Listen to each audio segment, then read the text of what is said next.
Muchísimas gracias por estar con nosotros en esta sobremesa.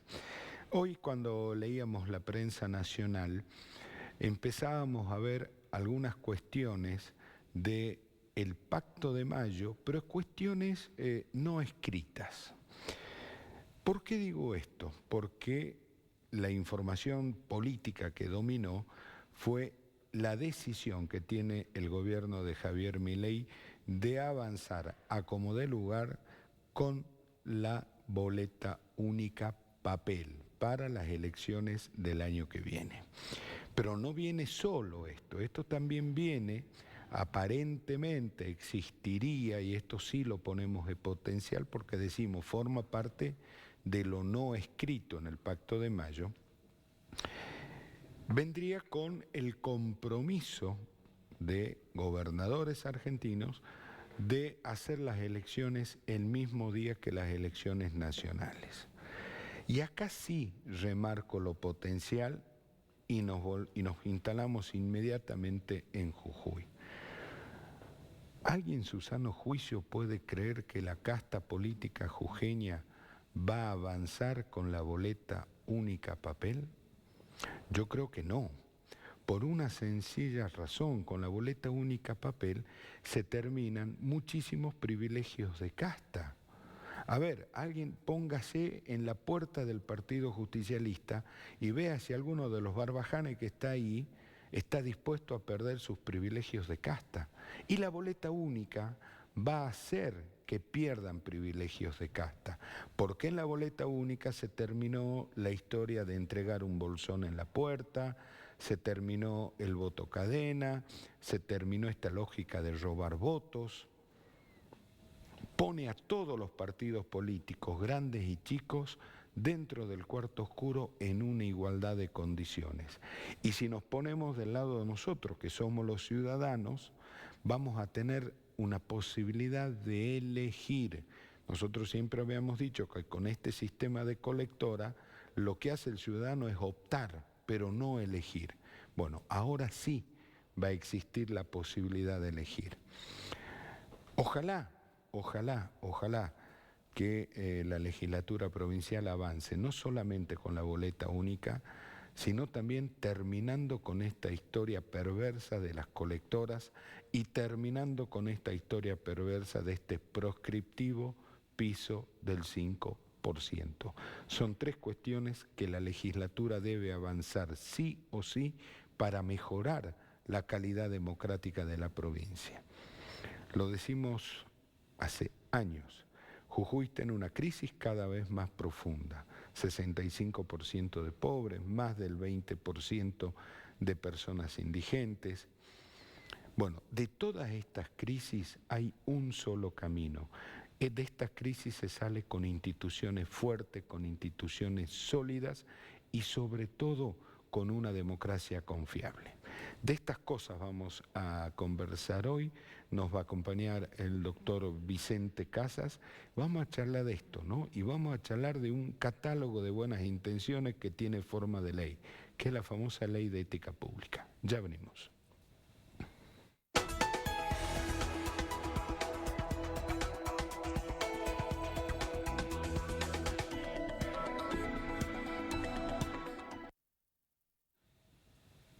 Lo habíamos anunciado. Vicente, gracias por estar con nosotros. Muchas gracias a ustedes por la invitación y buenas tardes. No hay forma de que avancen con la boleta única en Jujuy, ¿no? No quieren avanzar. Yo voy a dar un pensamiento que lo voy a definir como un poco diabólico. Pensamiento. No quieren avanzar porque es perder espacios de poder, pero evidentemente la democracia tiene que avanzar hacia caminos que la vayan perfeccionando y no hacia caminos que vayan haciendo una democracia más raquítica. Por ejemplo, si habría boleta única, se evitaría muchos malos pensamientos como el que voy a transmitir ahora. Los partidos políticos se presentan, nos hemos presentado al acto electoral y hemos llevado fiscales en la medida de las posibilidades económicas. Pero resulta que algunos fiscales que por ahí algún partido no tiene dinero suficiente para pagarle, o le paga, porque hay que disponer de dinero para que controlen los votos, al momento del escrutinio, del escrutinio provisorio que se hace en la escuela, el fiscal del partido H, su partido no ha podido pagarle más que 3.000 pesos. Sí. Entonces viene el partido A, más poderoso económicamente, y le dice, quédate con los 3.000 pesos. Nosotros te vamos a dar 7.000. Pero resulta que aquí necesitamos que voten estos que han votado en blanco. Se desnaturaliza la democracia. ¿Puede pasar? Es posible. Entonces la boleta única evitaría esos duendes, esos posibles duendes, porque la boleta única ya no se puede hacer eso. No se puede robar la boleta única. No se puede robar votos. El que ha votado en blanco, es una opinión, es una decisión, hay muchos votos en blanco, y esto lo digo al que nos está viendo, al ciudadano, puede ser que algún duende le haya llenado el voto, cosa que con la boleta única no pasa. ¿Y cómo le ha llenado el voto? Porque el partido político económicamente más poderoso le ha dicho, toma. Ni hablar con los partidos políticos que usan la caja del Estado como si fuera propia. Y que no rinden cuentas, y que cada vez se hace una democracia más raquítica, porque las leyes, la última reforma de la Constitución de la provincia, establece que se rinde cuenta después. No, antes hay que rendir cuenta. Esta es la cuenta de inversión. ¿Cómo se va a invertir? Y ahí tienen que estar los organismos de contralor. Entonces se llega a estos absurdos en donde democracia se desnaturaliza, no existe. Por eso es que hace años están durmiendo distintos proyectos de ley de boleta única que no salen. El presidente Milei tiene razón en eso. Quiere mandar al Congreso, no sé si ya lo ha hecho. En el Senado ya está Ya está en el Senado. Sí. La boleta única, esperemos que la traten pronto. Porque si no la quieren tratar pronto es porque ellos saben hacer estas cuestiones que los duendes han enseñado. Pero hay dos cuestiones acá, doctor. Primero que, como usted dice bien, la democracia raquítica, se debilita la democracia, se hace poco creíble la democracia y eso es gravísimo. Pero además, este sistema que tenemos en Jujuy de colectoras, que es perverso, con el sistema de colector el voto es tan secreto que ni uno mismo sabe a quién votó, ¿sí? Es un sistema absolutamente perverso. El piso del 5%, lo que hacen es sostener privilegios de casta, que yendo a una elección transparente perderían seguro. Claro, y la prueba la tenemos en una legislatura provincial en Jujuy, que hace años nadie levanta una voz para oponerse a un proyecto de ley. No hay pedidos de informes a ningún ministerio ni ninguna repartición pública, porque cuando van a levantar la mano nadie la levanta porque no hay oposición. Quizás el 5% o el 3% o el 7% estarían bien, pero en este momento en Jujuy es tan pésimo hace décadas. ¿Por qué? Porque impide que algún partido que pueda llegar con 1 o 2 diputados que le digan que no, por lo menos se lo digan al no. Ahora todos levantan la mano de acuerdo a lo que el monarca quiere que se haga. Disciplinadamente. Resulta que durante muchos años hemos escuchado que el Partido Justicialista era un organismo verticalista. Ahora resulta que no sé, podríamos llamar ultraverticalismo.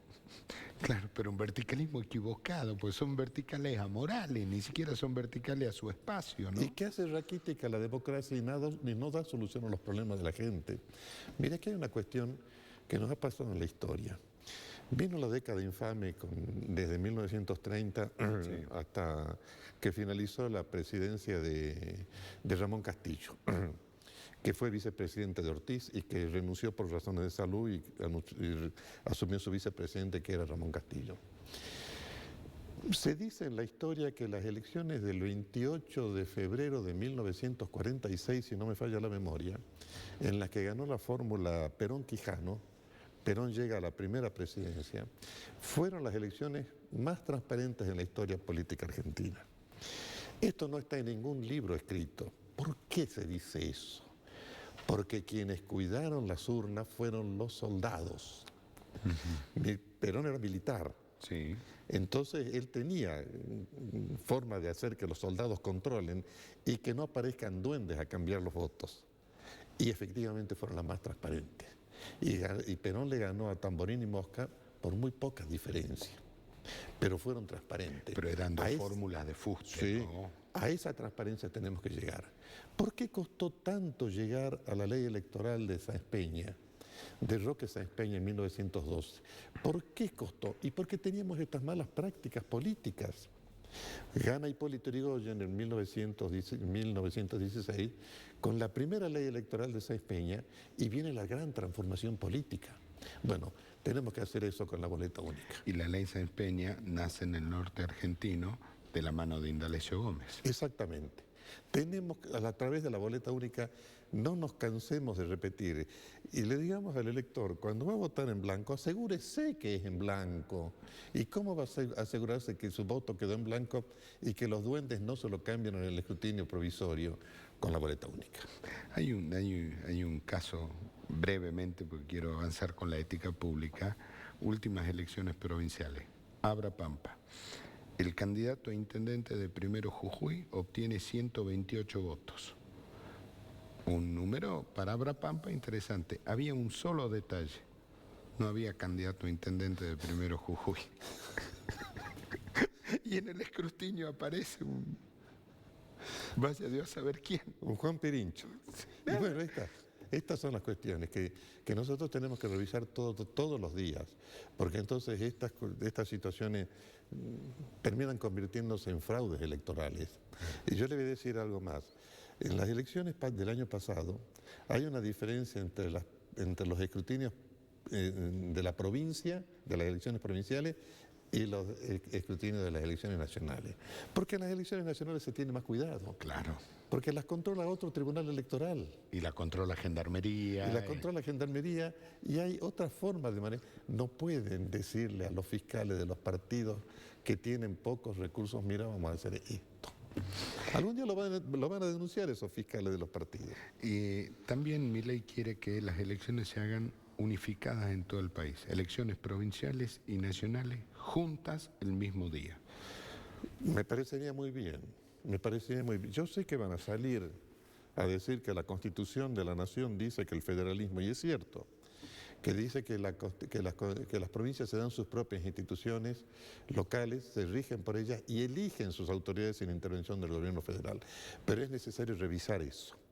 Es necesario, no puede ser que el año que viene, que van a haber elecciones legislativas, las elecciones legislativas, las elecciones de medio tiempo se llaman también, porque renuevan la mitad de las cámaras legislativas, no pueden ser que las elecciones estén empezando en marzo y terminando en octubre. Sí.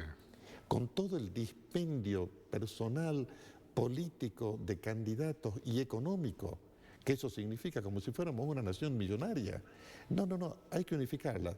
Eso de que eligen sus autoridades sin intervención del gobierno federal está perfecto, pero las elijamos el mismo día.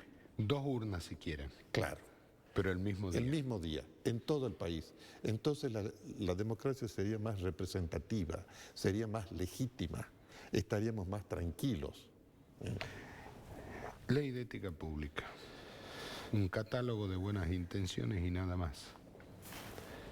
Y nada más.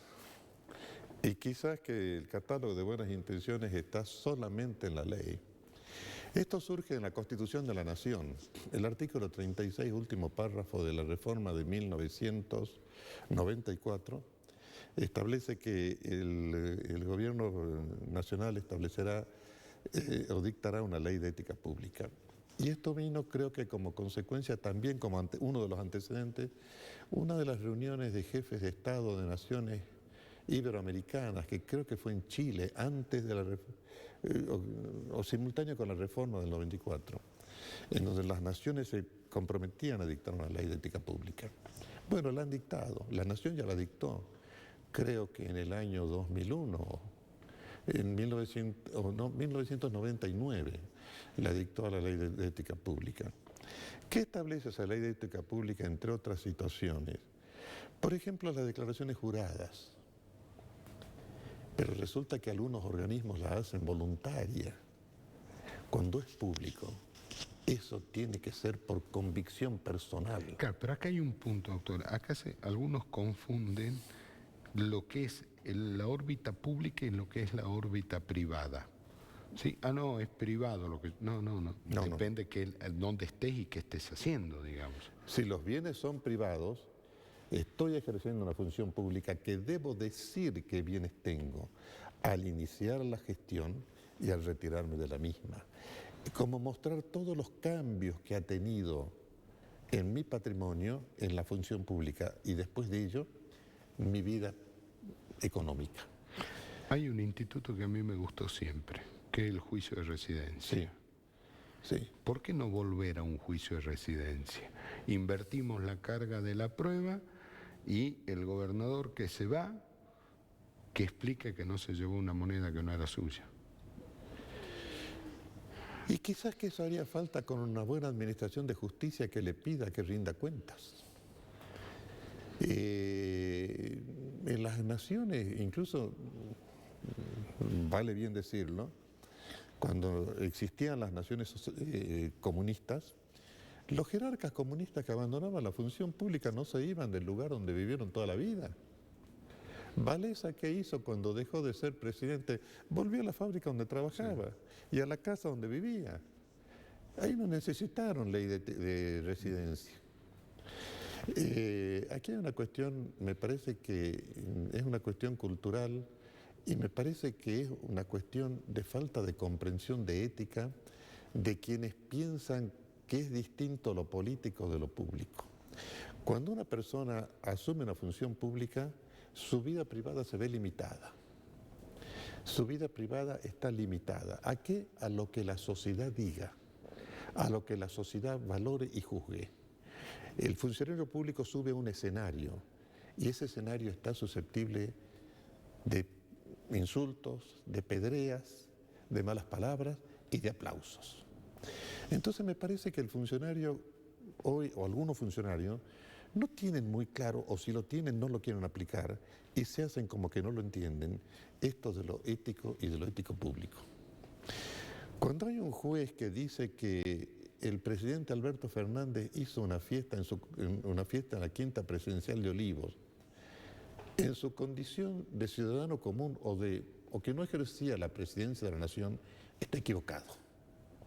Desde el día de la elección hasta el de su cese, es presidente de la nación. Haga lo que haga. A la mañana, a la tarde y a la noche. Y si quiere tener una parcela de su vida privada, se encierra con su familia, en la habitación, en la casa, y hace su vida privada familiar. Pero no lo que hizo. Entonces, si hay una sentencia judicial que dice, no, pero estaba en una faceta de su vida privada, esa sentencia está equivocada. Porque en la fiesta seguía siendo presidente. Y más después de las cosas que decía, se la van a ver conmigo si faltan a la ley. El primero que faltó a la ley fue él. Claro. Entonces me parece que en los funcionarios públicos, por una razón de conveniencia, no la quieren ver claro. ¿Qué es la ética en definitiva? La ética se convierte en la persona que hace lo que tiene que hacer y evita no hacer lo que no debe hacer. Entonces todos sabemos lo que tenemos que hacer. Si hay que presentar una declaración jurada, tiene que ser obligatoria. Hay funcionarios que no la han presentado. Al día de hoy, en la provincia de Jujuy hay un montón que no la presentaron. Y en la nación también. Sí. Y la ley fue dictada en el año 1999. Es decir, ya estamos cumpliendo 25 años, cuarto de siglo, que no la quieren cumplir. ¿Sabe qué pasa? Que eso ya es sospechoso para una investigación. Claro, pasa que no pueden justificar el blanco. El blanco no lo pueden justificar. Hay gente que entró como ministro y salieron como prósperos empresarios. Y en ministro llegaron con la tarjeta SUBE.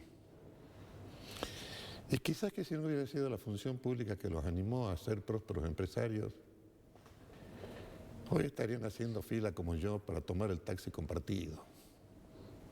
Próspero y empresario lo pongo entre comillas, ¿no? Para subir al colectivo, como lo podemos hacer cualquiera de los ciudadanos comunes. Y hay otra cuestión más que va unida a la ética pública y que muchas veces en el mundo se ha planteado, y es una cuestión de familiares en la función pública, de parentescos en la función pública. Es como que como que se tuviera la convicción o la idea de que llegado a la función pública puedo hacer lo que quiera y nadie me controle y nadie me pida cuenta. Está equivocado. Ahí se falta la ética pública, porque la rendición de cuentas está en la ley de ética pública y son compromisos internacionales que hemos asumido. Llevamos 7, 8 meses de la gestión del presidente Milei. El presidente Milei, como cualquier presidente, necesita inversiones. No viene $1 de inversión, entre otras cosas, por estas situaciones. La corrupción. Que no cumplimos la ley que nosotros mismos hemos dictado. A ver, cuando hoy hay un informe de Transparencia Internacional, lo publican los diarios nacionales, y da cuenta que Argentina sigue con niveles de corrupción altísimos, y este informe de Transparencia Internacional también dice que la corrupción es un freno a la inversión. Claro. Es un freno al crecimiento económico. Porque hace que crezca la desconfianza en la nación. Pero yo también quiero ser un poquito cuidadoso y me parece que un poquito justo en el tema de los parientes en la función pública, que en alguna parte se dice el nepotismo. Sí, es cierto, eso es los parientes en la función pública. Hay nepotismos que han sido buenos en el mundo. Los Kennedy habían 3 o 4 en la función pública, pero dejaron algo a la nación. Claro. Hicieron cosas lindas para su nación. Uno dejó la vida, el otro iba a ser presidente y lo mataron también. Sí. Ese mismo, el que iba a ser presidente y lo mataron, frenó la Tercera Guerra Mundial con la crisis de los misiles. Sí. De modo que si hay nepotismo y es bueno, lo apoyemos. Pero cuando hay nepotismo y no sirven para nada, bueno, entonces... Que la general de la ley. Entonces permítasenos decir alguna opinión con cariño, con respeto y hasta con caridad. Claro. Doctor Asso, gracias por haber venido. Muchas gracias a ustedes por la invitación y hasta pronto. Muchas gracias. A ustedes, muchísimas gracias por habernos acompañado. Deudas pendientes que tiene la política con los ciudadanos, con la población en general. Primero, devolvernos creer en la democracia, este sistema que tanto costó y que gracias a Dios lo seguimos teniendo. Que no sea la propia política la que los bastardea. Y la ley de ética pública, otro tema absolutamente fundamental. No solamente hay que ser, sino también parecer. Y aquellos que se jactan, que también lo parezcan haciendo las cosas que tienen que hacer. Muchísimas gracias por habernos acompañado. Dios mediante nos juntamos mañana a las 2 de la tarde y ahora por favor quédese que ya viene Palpala Hoy.